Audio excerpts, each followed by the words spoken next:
Hadirin yang kami muliakan, saat ini kita semua hidup di akhir zaman. Secara lahiriah kita tidak dibimbing secara langsung oleh para nabi dan rasul. Secara lahiriah Rasulullah tidak bersama-sama dengan kita, hadirin kaum ibu.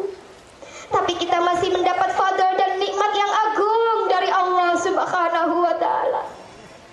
Di dalam kehidupan kita di akhir zaman yang sudah carut marut, yang sudah rusak, kita masih diberikan kasih sayang oleh Allah Subhanahu wa ta'ala berupa mutiara wahidiyah yang diberikan oleh beliau Mbah Yai Qaddasallahu sirra wa radhiyallahu anhu. Di dalam wahidiyah kita dibimbing langsung oleh seorang guru yang mursyid, yang kamil mukammil. Beliau diberikan tugas oleh Allah meneruskan perjuangan Rasulullah sallallahu alaihi wasallam, menuntun umat manusia tanpa pandang bulu untuk iman, sadar, wusul kepada Allah wa Rasulihi sallallahu alaihi wasallam. Beliaulah ghausu hadzal zaman radhiyallahu anhu. Perjuangan beliau sama persis bagaimana perjuangan Rasulullah sallallahu alaihi wasallam. Beliau al-ghaus, juga mengangkat kaum wanita yang mungkin sampai detik ini juga masih dianggap rendah, dianggap terbelakang, dianggap lemah dan hina. Bahkan kadang-kadang kaum wanita hanya dianggap sebagai tiang wingking saja para kaum ibu. Al-Ghaus Cangcut Taliwondo mendidik para kaum wanita mar'ah wahidiyah, ditarbiyah, diangkat derajatnya, hingga kita diberikan ruang dan kesempatan yang sama di dalam kancah perjuangan. Fafirru illallah wa rasulihi sallallahu alaihi wasallam. Demikian besarnya jasa beliau Ghausu hadzal zaman di dalam kehidupan kita. Yang terpenting lagi di dalam kehidupan kita, beliau telah menanamkan suatu keimanan yang hakiki kepada kita semua, menghantarkan hati kita yang gelap gulita usul kehadirat Allah wa rasulihi sallallahu alaihi wasallam. Kaum ibu terutama yang bodoh, yang lemah, ditarbiyah, dipancari oleh nadrahnya al-Ghaus hingga tertanam satu keimanan dan mahabbah kepada Allah wa rasulihi sallallahu alaihi wasallam. Beliau Ghausu hadzal zaman, terutama beliau Kanjeng Rama Haji Abdul Latif Majid radhiyallahu anhu, sangat berharap kita semua mampu mencontoh Sayyidah Dewi Masitoh yang mempunyai keteguhan iman, yang mempunyai mahabbah kecintaan yang luar biasa kepada Allah wa rasulihi sallallahu alaihi wasallam. Meski beliau Dewi Masitoh harus dimasukkan ke dalam tungku yang mendidih oleh sang Fir'aun, sedikit pun tidak menyurutkan keimanan dan kecintaannya kepada Allah, walau beliau harus syahid di dalam tungku yang mendidih oleh Fir'aun. Beliau sangat berharap kita mampu mencontoh Dewi Masitoh. Beliau berharap mar'ah wahidiyah mampu menjadi Dewi Masitoh. Dewi Masitoh wahidiyah, bukan wanita yang lemah, yang dikuasai hawa nafsunya, tapi wanita yang senantiasa terbalut lillah billah lirrasul birrasul lilghas bilghas di dalam gerak langkah dan kehidupannya. Hadirin hadirat yang kami muliakan, inilah maka saat ini bukan lagi Fir'aun yang menjadi musuh kita. Saat ini bukan lagi tentara Quraisy yang kita hadapi. Saat ini kita tidak lagi perang dengan senjata ataupun pedang, tapi saat ini musuh kita adalah diri kita sendiri, hawa nafsu yang menggerogoti jiwa kita. Hadirin hadirat, Rasulullah sallallahu alaihi wasallam telah bersabda, "Raja'na minal jihadil asghar ila jihadil akbar."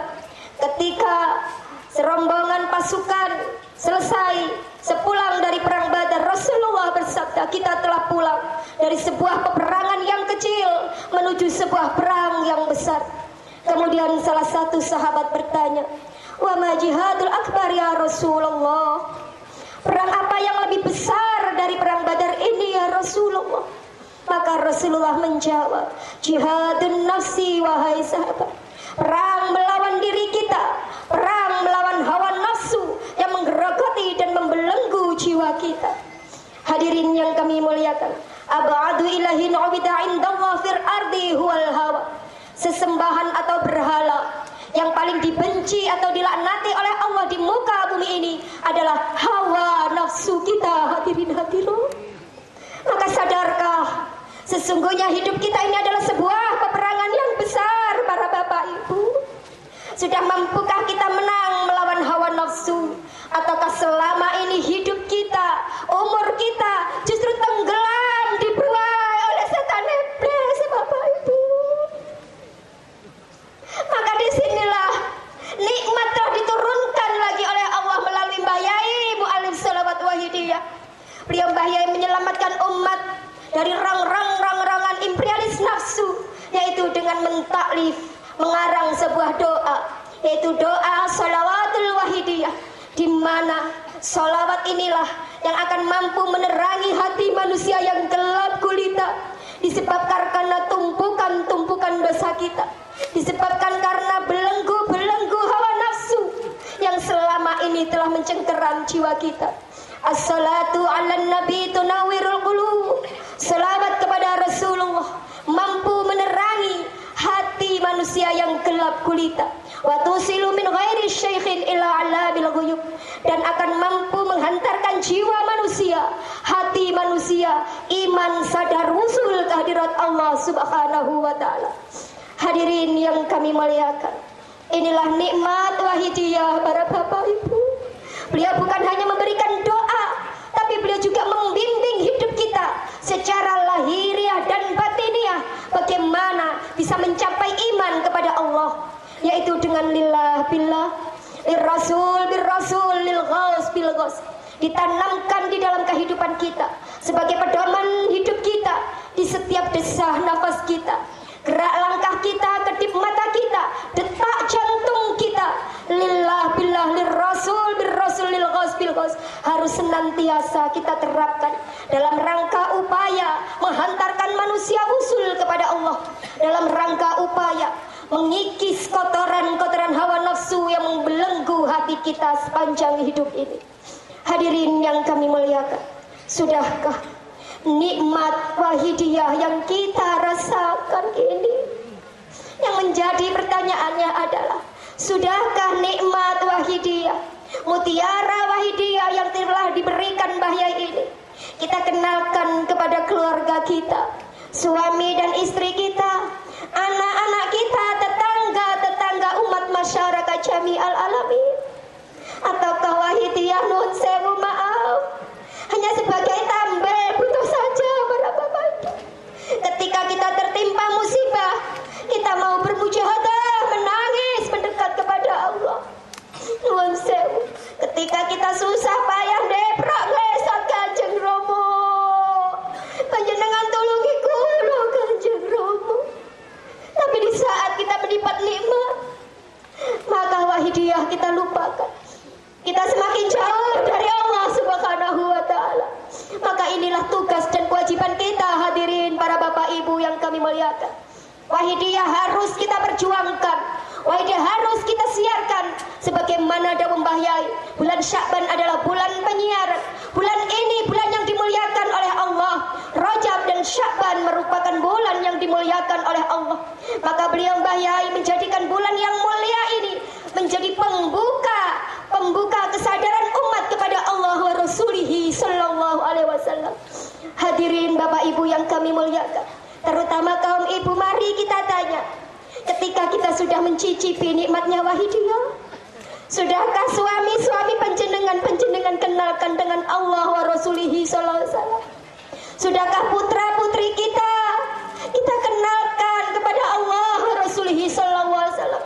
Kita ajak bersama-sama bersimpuh menangis kepada Allah, bermujahadah. Ataukah kita biarkan anak-anak kita, suami kita, keluarga kita terbuai oleh nafsinya, bergelimang di dalam kezaliman? Hadirin hadirat, kaum ibu yang kami muliakan, Rasulullah sallallahu alaihi wasallam telah bersabda, kullu mauludin yuladu 'alal fitrah, inna bawahu yuhawwidanihi aw yunassiranihi aw yumajjisanihi. Setiap bayi yang dilahirkan di muka bumi ini dalam keadaan suci, dalam keadaan putih bersih, bayi itu, anak itu akan menjadi Nasrani, Majusi, tergantung dari orang tuanya, terutama ibu yang kami muliakan, jika seorang ibu mempunyai keimanan yang kuat, mempunyai kecintaan kepada Allah wa Rasulihi sallallahu alaihi wasallam, maka anak akan diukir dan dilukis dengan hidayahnya Allah. Namun jika seorang ibu hatinya dikuasai oleh nafsu, lin nafsi bin nafsi, maka anak-anak kita akan kita ukir dan kita lukis dengan nafsu kita. Hingga di akhir zaman ini banyak kita jumpai dekadensi moral, kenakalan-kenakalan terjangkit kepada anak-anak di tingkat usia remaja. Bahkan pra-remaja sudah melakukan suatu perbuatan anarkis. Anak kita moralnya telah rusak, akhlaknya telah rusak. Hadirin. Ini menandakan kita mengukir dan melukis anak-anak kita dengan nafsu kita, hadirin, bukan dengan hidayahnya Allah. Hadirin yang kami muliakan, kaum ibu, seorang ibu merupakan faktor yang utama dan pertama di dalam didik putra-putri. Karena anak lebih dekat kepada ibunya, maka seorang ibu harus mempunyai keimanan yang kuat. Maka Rasulullah bersabda, seorang wanita adalah tiangnya agama. Jika wanitanya baik, agama akan kokoh. Jika wanitanya rusak, agama akan runtuh. Hadirin hadirat, wanita kita semua kaum ibu adalah tiangnya perjuangan. Hadirin hadirat, jika kita tidak mampu mencetak anak-anak kita menjadi pejuang wahidiyah, berarti anak-anak kita nanti akan menjadi pengikutnya hawa nafsu. Hadirin hadirat, para bapak ibu, mari kita sadari selama ini sejak kecil anak kita kadang-kadang sudah besar justru menjadi penentang. Sejak kecil anak kita kadang kita sayang-sayang, sudah besar menjadi penghalang perjuangan suhata zaman. Hadirin, karena selama ini anak-anak kita hanya kita jejali dengan duniawi, bapak ibu, hingga hatinya keropos, hatinya dikuasai oleh nafsunya. Maka beliau Mbah Yai Kanjeng Rama memberikan benteng kepada kita. Beliau Mbah Yai dan Kanjeng Rama Yai telah menciptakan suatu perahu yang besar, yaitu perahu wahidiyah. Hadirin hadirat, untuk membentengi putra-putri kita, anak-anak kita dari belenggu-belenggu nafsu, dari rusaknya akhlak dan moral di akhir zaman ini. Hadirin yang kami muliakan, perahu yang telah diciptakan oleh beliau Gausuhadaz Zaman, mari kita semua berada di dalamnya. Jika kita keluar, justru sebagaimana kan tadi yang telah disampaikan, kita akan tenggelam dalam nafsu kita. Hadirin hadirat, bapak ibu yang kami muliakan, telah disabdakan, ar-rajulu ra'iun ala ahli baiti wa mas'ulun anhum. Seorang laki-laki, kaum bapak adalah menjadi pemimpin keluarganya, dan nanti akan di yaumul hisab akan dimintai pertanggungjawaban atas mereka semua anak istrinya. Dan sementara seorang ibu menjadi pemimpin rumah suami dan anak-anaknya, di kemudian hari di yaumul hisab kita semua juga akan dimintai pertanggungjawaban. Hadirin kaum ibu yang kami muliakan, jangan saat ini kita lewo-lewo. Tugas kita sebagai orang tua berat. Hadirin, Allah telah berfirman, ku anfusakum wa ahlikum naro, jagalah dirimu, keluargamu dari kobaran api neraka. Hadirin, anak kita, istri, suami kita harus kita jaga dari kobaran api neraka. Namun bagaimana kita mampu menyelamatkan anak, istri, keluarga kita dari kobaran api neraka jika kita sendiri masih berlumur dosa? Hadirin hadirat, jika kita sudah terlebih dahulu dalam telenggai neraka jahanam, bapak ibu, bagaimana nasib anak-anak kita? Hadirin, mari bapak ibu, terutama kaum ibu, bangkit. Kaum ibu, bangun dari tidur kita yang panjang, lepaskan belenggu nafsu, kita cari anak-anak kita. Kaum ibu, saat ini sudah berada di dekat kita, atau mereka di sana jauh dibuai oleh hawa nafsunya. Kaum ibu, mari semua kita ajak naik dalam perahunya Gausuhadaz Zaman. Hadirin hadirat, hadirin yang kami muliakan, sungguh